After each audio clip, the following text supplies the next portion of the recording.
গাইবান্ধার সাদুল্লাপুর উপজেলার ৫ বছরের সুবাইতার খাতুন নামে এক শিশু সুন্দরগঞ্জে নানা বাড়িতে বেড়াতে যায়। সেখানে ৪ বছরের মামাতো বোন রোকাইয়া আক্তার সহ পুকুরের পানিতে ডুবে দুইজনের মৃত্যু হয়। গাইবান্ধা থেকে জয়ন্ত সাহার ভিডিও প্রতিবেদনে দেখুন বিস্তারিত। আপনি কি প্রবাসে গিয়ে স্বাবলম্বী হতে চান? পূর্বে বুকিংকৃত বিমানের টিকিট পরিবর্তন করতে চান, অথবা ট্যুরিস্ট ভিসার মাধ্যমে এই সুন্দর পৃথিবী ঘুরে দেখার স্বপ্ন দেখছেন? আপনার স্বপ্নকে বাস্তবায়ন করতে A to Z travels and tours আছে আপনার সাথে।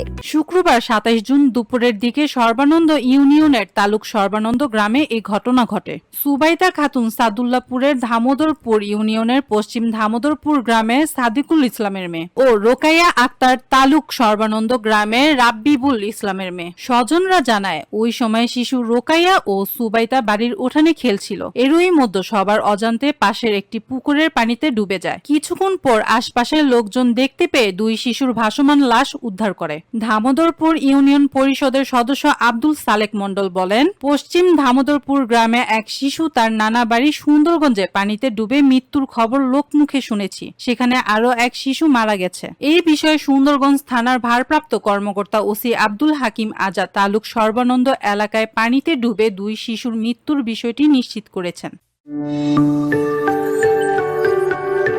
২৬ টেলিভিশন, মাতৃভূমির বন্ধনে।